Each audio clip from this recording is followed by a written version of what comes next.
Sociologist Ben Carrigan argues that soccer can also expose racial tensions, especially in competitive environments. This demonstrates that while soccer can bring people together, it can also highlight division. Political lens must also be considered. Benedict Anderson describes nations as imagined communities being shared experiences like sports have great unity. Events like the World Cup often bring entire countries together. On the other hand, Eric Hobsbawm argues that traditions like sports can be used to promote nationalism and political agendas. This suggests soccer can sometimes divide people instead of uniting them. That is not always neutral, and in some cases it can be influenced or even controlled to shape how people think about their own nation or brothers. Lastly, the historical lens must be considered. Wait. This is a graph, and it's from the 2018 World Cup qualifiers. And basically, what this represents is a variety of different countries. Essentially, it highlights the division, not division, but the variety of many different countries that participated in the 2018 World Cup. This right here shows the 2018 FIFA World Cup final and how many viewers there were, which is the match audience average TV viewership.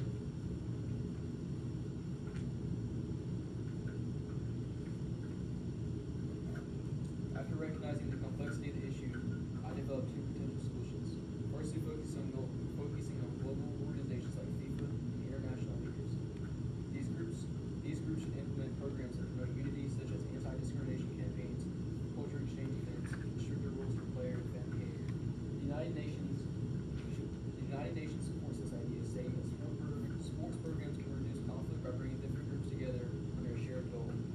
Similarly, UNESCO found that organized sports improve communication and understanding between cultures. These programs would help shift soccer from a space of division to one of connection, encouraging respect and cooperation on a global scale. However, there are limitations to this approach. First, sports alone cannot solve deeply rooted political and historical conflicts. Second, large events like the World Cup can still increase nationalism and tension, even when unity is promoted. In addition, these programs rely heavily on consistent enforcement. Without strong leadership, they may not be applied equally across all countries or events. This can reduce their overall effectiveness. Even with these limitations, both solutions offer meaningful benefits. At a global level, soccer can promote cooperation between nations. At a local level, it can strengthen communities and reduce prejudice. If these efforts are expanded and consistently applied, soccer can become more than just a sport. It can serve as a platform for social change and unity. In addition, these changes can influence future generations by creating environments where inclusion and respect are the norm rather than just the exception. Over time, this can lead to broader social change beyond just the sport itself. Considering the list of limitations outweighs the implications, I developed a stronger solution. Local governments and nonprofits should create community soccer programs that bring people together from different backgrounds. These programs focus on cooperation rather than competition.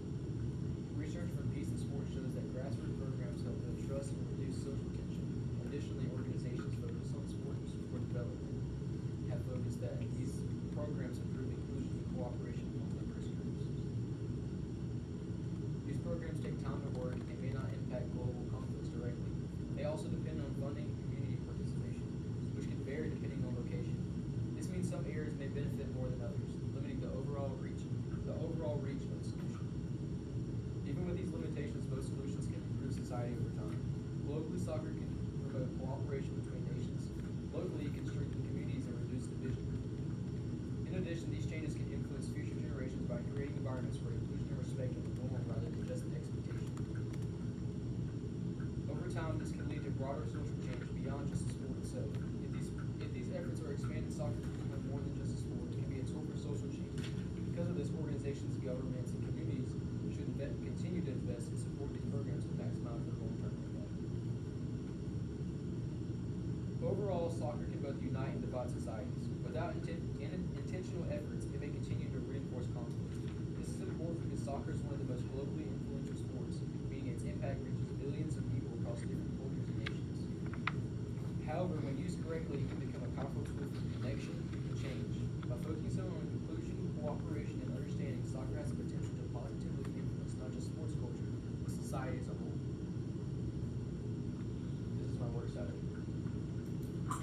Thank you for your time. Thank you very much. We'll get started with the questions.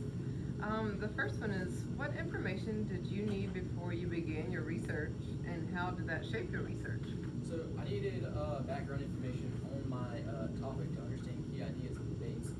This helped me focus on my research question, choose relevant sources, not just outdated sources and stuff that wasn't newly discovered or stuff like that. Sounds good. And if you have more time, what additional research would you conduct related to this issue?